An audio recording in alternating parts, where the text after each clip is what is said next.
Messi ya volvió a Estados Unidos, voló anoche desde Rosario y este miércoles llegó a Fort Lauderdale para reincorporarse al Inter Miami, mientras en Argentina el fútbol sigue con duelo oficial vigente. La pregunta que se impone ahora es directa: ¿qué pasa con su regreso al club?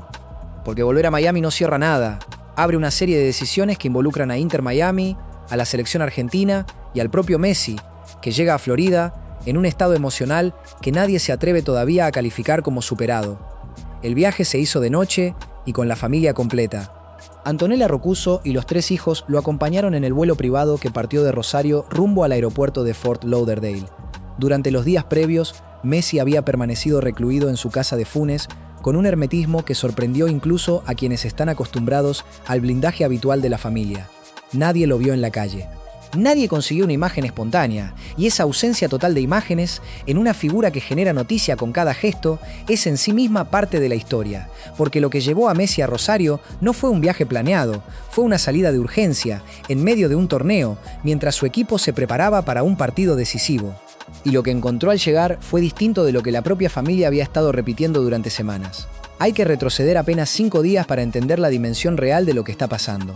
El sábado pasado, a las 2 de la madrugada, murió Jorge Messi en el Sanatorio Centro de Rosario. Tenía 68 años.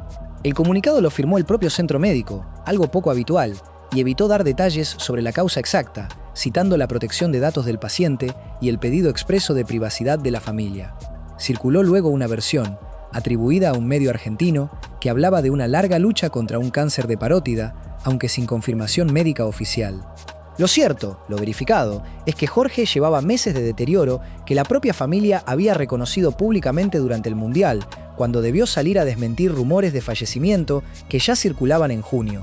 Esa desmentida de junio es clave para entender por qué la muerte, aun siendo previsible, golpeó con la fuerza de lo inesperado. Después del debut de Argentina ante Argelia, Messi se quebró en cancha tras convertir uno de sus goles. Dijo entonces que había atravesado días difíciles, ajenos a lo deportivo. Horas más tarde se supo por qué. Su padre atravesaba una internación delicada en Buenos Aires. La familia salió a aclarar que Jorge seguía con vida y bajo tratamiento médico. Fue dado de alta a fines de junio y regresó a Rosario. Messi, tras la final perdida contra España, se instaló más de una semana junto a él antes de reincorporarse al Inter Miami a fines de julio. Ese dato cambia el enfoque de toda la historia. No estamos frente a una tragedia repentina sin aviso. Estamos frente a una familia que sabía que había vivido meses de alarmas médicas intermitentes y que aún así no logró prepararse del todo para el momento final. Porque la salud de Jorge se agravó en las últimas horas antes de su muerte, según reconstruyeron distintos medios rosarinos, y ese agravamiento coincidió, de manera casi cruel, con la disputa de la Leagues Cup.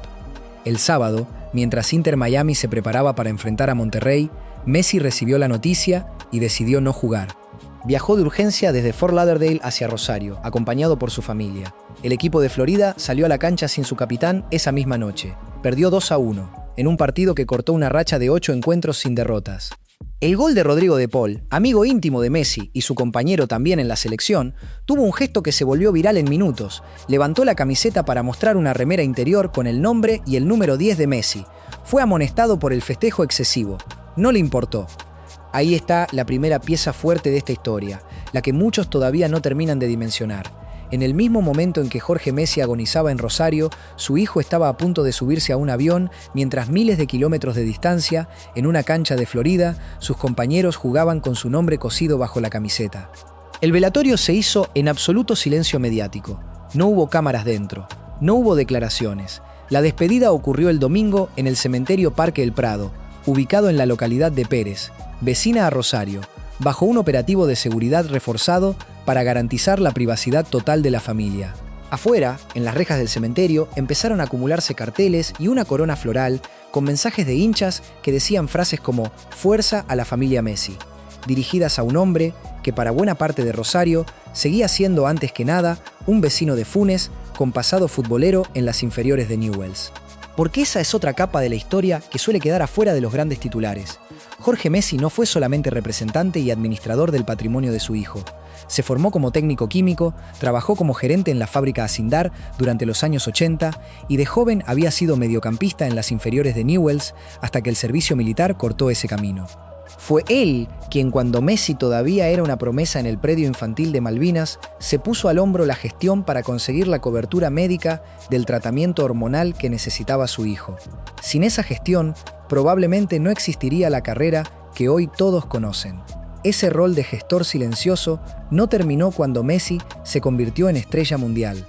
Jorge siguió siendo durante más de 2 décadas la persona que se sentaba del otro lado de la mesa cada vez que había que negociar algo importante para su hijo.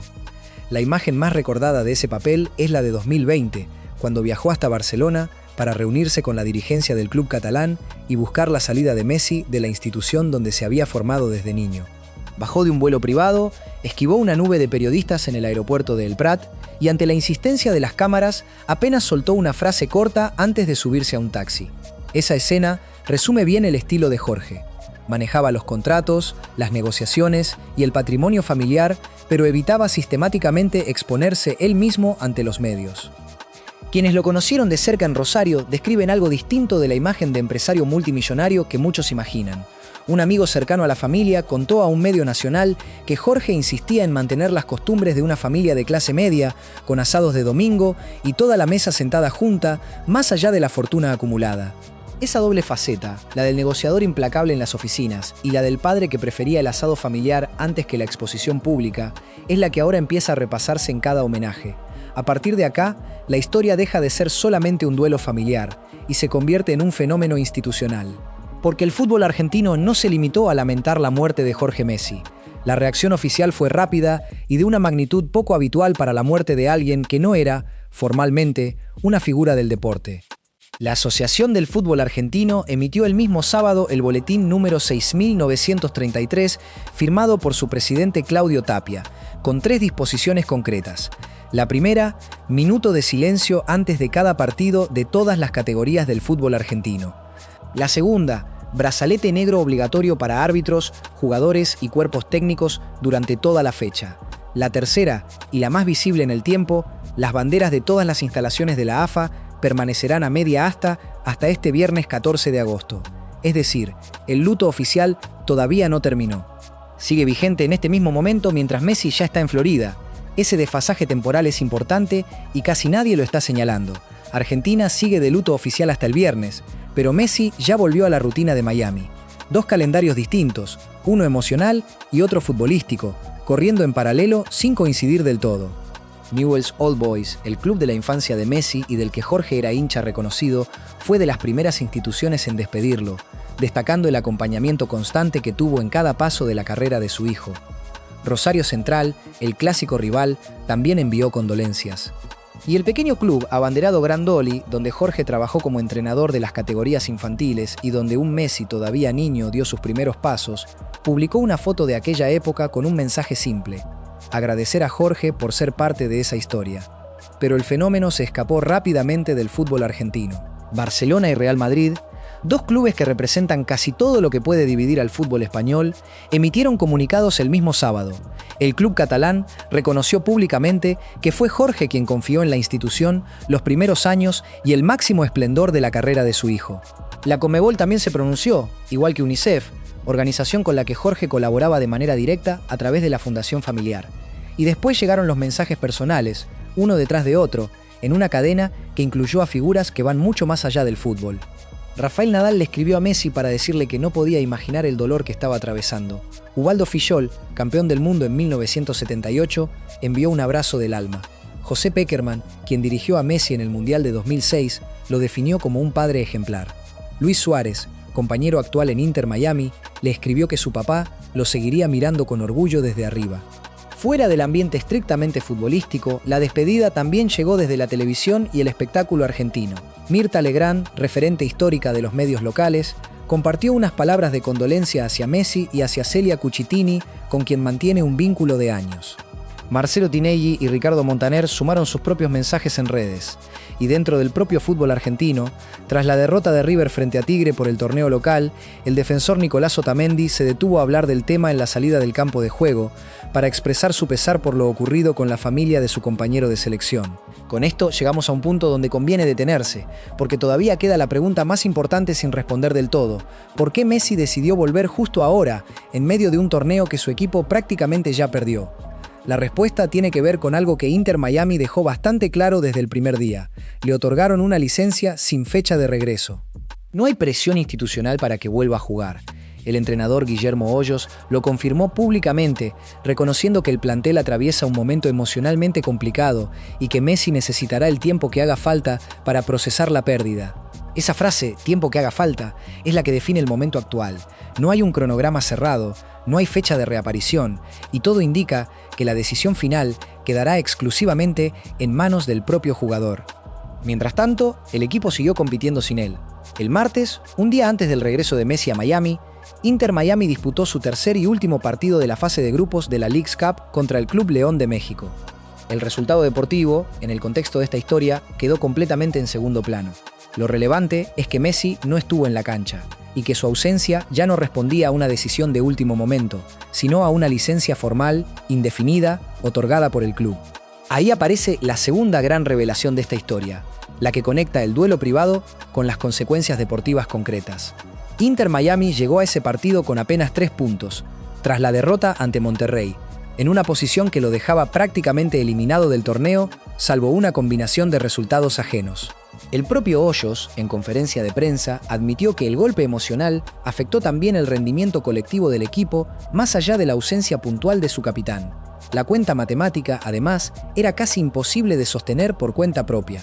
Para seguir con vida en el torneo, Inter Miami necesitaba ganarle a León y al mismo tiempo esperar que otros resultados de la fase de grupos de la MLS le fueran favorables, algo que ni siquiera el propio cuerpo técnico daba como probable. Hoyos, de todas formas, insistió en que el plantel buscaría una victoria para dedicársela a su capitán, aún sabiendo que la clasificación dependía de variables que estaban fuera de su control. Y acá conviene volver al momento exacto del primer homenaje en cancha, porque ahí se condensó buena parte de lo que este episodio significa para la hinchada. Antes de aquel partido contra Monterrey, en el minuto 10 exacto, el número que Messi lleva en la espalda desde que llegó a Miami, la tribuna completa del estadio desplegó una bandera enorme con la leyenda «Fuerza Leo». El gesto no se limitó a las gradas. Se trasladó a la cancha, con De Paul y su camiseta interior, y con un ambiente que los cronistas presentes describieron como una mezcla de partido oficial y ceremonia de duelo colectivo. Ese tipo de gesto, el de una hinchada extranjera adoptando como propio el dolor de un futbolista que ni siquiera nació en ese país, dice algo sobre lo que Messi representa hoy para el Inter Miami. No es solamente su goleador ni su capitán, es, para gran parte de esa afición, la razón por la que ese club dejó de ser un proyecto menor de la MLS para convertirse en una marca reconocida en el mundo entero. Y eso explica por qué la decisión de darle una licencia sin condiciones no generó ningún cuestionamiento interno, ni siquiera en un torneo donde el equipo está a un paso de la eliminación. Ahora bien, todavía falta la pieza que conecta todo esto con lo que viene. ¿Qué pasa con la selección argentina? Porque el calendario del albiceleste no se detiene y en algún momento cercano habrá que resolver si Messi está en condiciones de sumarse a una nueva convocatoria, apenas unas semanas después de haber disputado un mundial completo hasta la final. Lo que sí está definido, aunque todavía sin rivales confirmados, es el calendario. La selección volverá a jugar en una ventana FIFA extendida de 16 días, entre el 21 de septiembre y el 6 de octubre, el primer parate oficial desde la final perdida ante España. La idea que circula dentro de la AFA es una gira con 2 amistosos en China y un tercer partido como local, posiblemente en Buenos Aires. Ese viaje asiático tiene además un peso comercial enorme, ligado a acuerdos publicitarios donde la presencia de Messi resulta determinante. Después habrá una segunda ventana en noviembre, entre el 9 y el 17, que cerraría la actividad del año. Todo ese calendario, sin embargo, está atravesado por otra incógnita que todavía no tiene respuesta: el futuro de Lionel Scaloni al frente del equipo. El entrenador dejó en claro, tras la final, que cumplirá su contrato hasta diciembre, pero que después deberá pensar seriamente si continúa.